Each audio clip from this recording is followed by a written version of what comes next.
il y a il y a une entrée pour l'oiseau leurre, l'oiseau Judas, c'est l'oiseau qui va attirer les autres. Et il y en a 4 entrées sur chaque côté pour les oiseaux à capturer, qui vont être attirés soit par l'oiseau à l'intérieur, soit parce qu'on met à manger, et qui vont appuyer quand ils vont rentrer sur cette petite barre qui fait tomber la porte. C'est pour éliminer un maximum de ces bulbules-là qui vont dans les vallées entrer en compétition avec le monarque.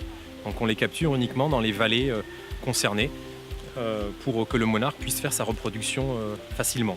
On a remarqué chez le monarque de Tahiti, il n'y a que 60% des couples qui se reproduisent dans l'année. Donc ça fait que le taux de rétablissement il est très très lent. Il faut essayer de faire les choses de façon la plus propre possible, hein, évidemment, parce que si vous parlez avec les gens, ils ont pitié. Ah, ils vont mettre les petits chatons là où il y a les monarques. Et mes monarques, moi, ils ont vécu 50 millions d'années sans prédateurs. Quand ils vont voir un chat, ils vont se poser à 1 mètre pour dire « Mais qu'est-ce que c'est ?» Et ils vont se faire bouffer, hein, c'est ce qui leur arrive. Tous les autres oiseaux dans les continents, vous arrivez, hop, ils se barrent. Mais lui, vous arrivez, à un moment donné, il va venir vous voir. C'est le truc, moi, le nombre de fois que j'ai senti des yeux dans mon dos avec une chaleur, un espèce d'amour, hop, je me retourne et paf, c'est un petit monarque qui me regarde. Ce truc-là, c'est extraordinaire.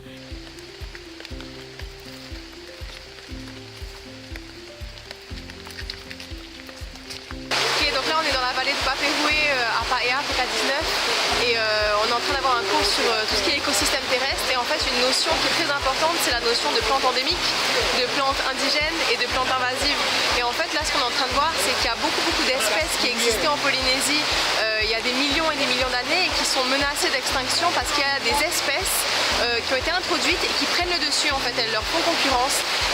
Non seulement elles leur font concurrence mais ça peut être aussi un danger pour les populations humaines. Par exemple on a l'exemple derrière moi de ce tronc de tulipier du Gabon qu'on appelle aussi pispis et en fait c'est une espèce extrêmement invasive dans les forêts polynésiennes et c'est une espèce qui se cache facilement quand il y a des crues, notamment à la saison des pluies, ce qui peut causer de grands dégâts au niveau des inondations plus bas en fait quand on descend la vallée. Les espèces envahissantes sont la première cause de disparition de l'écosystème terrestre en Polynésie française. Vous avez 3 façons de les protéger.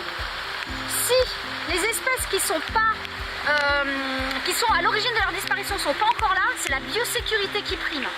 C'est essentiel, ça coûte presque rien la biosécurité et c'est cette histoire de protection de Rimatara et de Wauka contre le rat noir. C'est la base.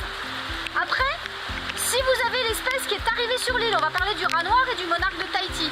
Mais que Tahiti, on ne peut pas éradiquer, c'est trop grand l'île, on ne pourra jamais éliminer tous les rats de Tahiti, pour l'instant en tout cas. Eh bien c'est le contrôle continu et c'est un travail qui doit être répété ad vitam aeternel. C'est-à-dire que l'équilibre écologique il est rompu à jamais et seul un entretien comme si on était dans un jardin nous permet de sauver ces espèces.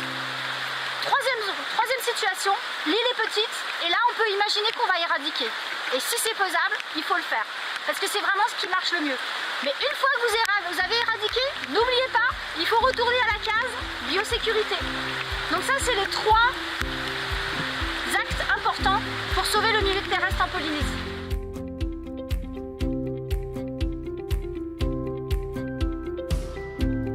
Merci d'avoir regardé cette vidéo. Si vous avez aimé, je vous propose de nous suivre sur notre chaîne YouTube ou encore d'aller chercher plus d'informations sur le réseau Éco-Sentinelle Heimatara au travers de notre page Facebook Teoranaho ou encore sur notre site internet www.teoranaho-fape.org. Merci, à bientôt.